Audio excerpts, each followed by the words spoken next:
Welcome back, guys. Today we're going to count down cards 20 through 11 of my top 30 cards in the Kaladesh set, so let's get going.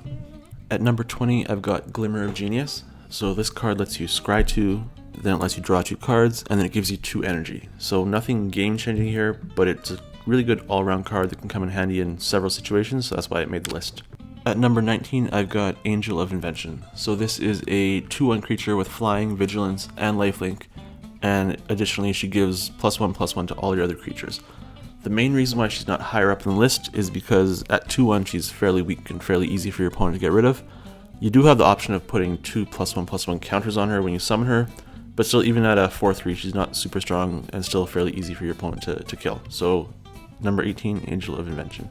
Next up at 18 I've got Metallurgic Summonings. So this is an enchantment card with 2 really good features. So while it's in play, every time you cast a sorcery or an instant, you get to bring a token creature into play. And then you do have the option of sacrificing this card to bring back all of your sorceries and instants from your graveyard to your hand. So if you have a couple of these in your deck, you can really easily swarm your enemy with a bunch of these token creatures. So a really good card there at number 18. Next up at 17 we've got Aether Squall Ancient. This is a 6/6 creature with flying. The thing I really like about him is that you can pay 8 energy and return all other creatures to their owner's hands. So this gives you the option to clear the board, plus give yourself a big advantage by having a 6/6 flyer out there. Next up at 16 we've got Cultivator of the Blade. So this is an elf creature that can really boost your attack force. Any creature that attacks with this guy will get +X/+X, where X is this guy's power. So this card can really easily turn your 1/1 counters and your 1/1 elf creatures into gigantic creatures that will easily end the game quickly. At number 15 we've got Cecils Artistry. So it's a pretty straightforward card, lets you make a copy of a creature and a copy of an artifact. Pretty versatile, can see it coming in handy many times, so that's why it made this list. Next up at 14 we've got Durable Handycraft.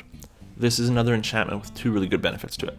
So while it's out there, each time you cast a creature, you have the option of paying an additional mana and then putting a +1/+1 counter on that creature.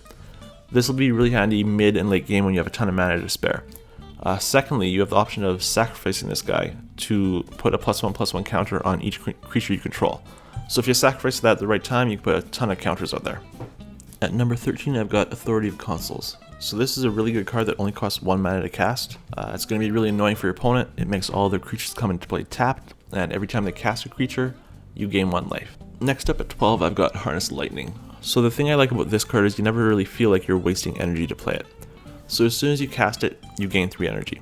And then you can use any energy you have to deal damage to your opponent's creature. So if you only need to deal 1 damage, you pay the 1 energy, the other 2 go to your bank. If you need to, say, spend 5 energy to get rid of one of their really annoying creatures, go ahead and spend 5 energy to do it. It's instant, really cheap, really good card. At number 11 we got Marinette Master. So if you ever decide to make a deck that's really artifact heavy, this card is something you really want to consider putting in there. So anytime one of your artifacts goes to your graveyard, this card is going to deal damage to your opponent.